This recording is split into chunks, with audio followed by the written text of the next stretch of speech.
Bonjour à toutes et à tous. Dans cette première vidéo, nous allons vous expliquer ce qu'est l'action de formation en situation de travail. Commençons par faire le point sur ce que nous dit la loi au sujet de la FEST avant de rentrer dans le détail de son fonctionnement.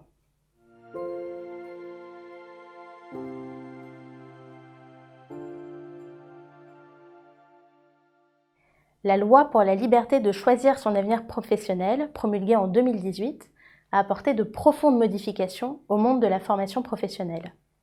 L'une des principales mesures réside dans la définition même de ce qu'est une action de formation. Elle est désormais définie comme un parcours pédagogique permettant d'atteindre un objectif professionnel, pouvant être réalisé directement en situation de travail. Autrement dit, le temps de la formation n'est plus nécessairement séparé du temps de travail. Il s'agit là d'un véritable changement de vision. En effet, il est désormais possible de faire reconnaître les compétences acquises directement en situation professionnelle. Autrement dit, d'apprendre en travaillant, d'apprendre en faisant. La bonne nouvelle, c'est que les OPCO soutiennent cette évolution du cadre juridique de la formation afin de s'adapter aux besoins des entreprises et des apprenants.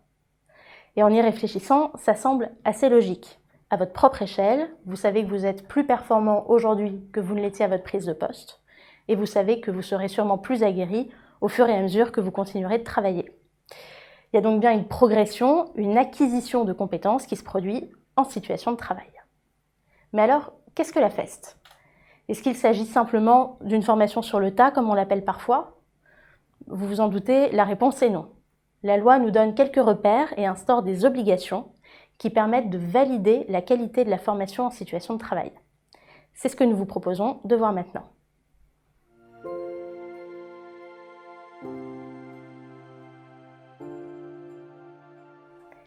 Il faut bien comprendre que la FEST repose sur un parcours structuré et formalisé qui est conçu en amont de la formation. Ce parcours de formation s'articule autour de l'alternance de deux séquences distinctes.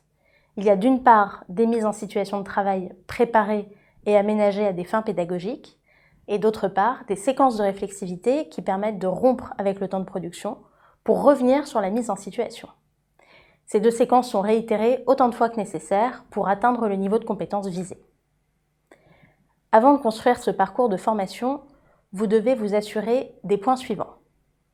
Premièrement, vous avez identifié 3 acteurs au sein de votre entreprise.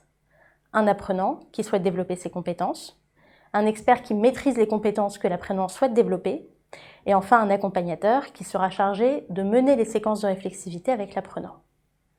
Ce trio est fondamental au succès du parcours car c'est grâce à la neutralité de l'accompagnateur, aux connaissances de l'expert, mais surtout à la motivation de l'apprenant que vous créerez une bonne dynamique d'apprentissage.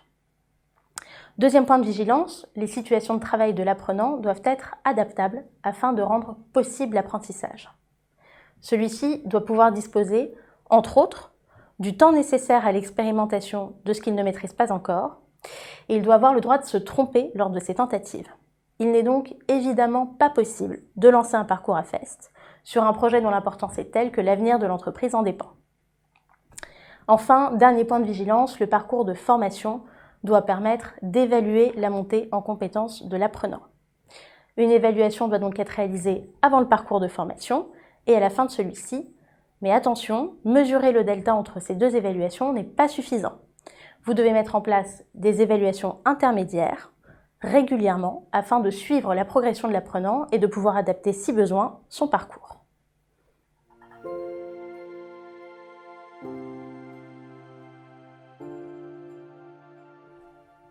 Vous l'aurez compris, la FEST est donc une modalité de formation plus souple et plus adaptée aux besoins opérationnels des entreprises que celles auxquelles nous sommes habitués. Mais attention, elle demande un véritable investissement de temps et d'énergie pour être fructueuse.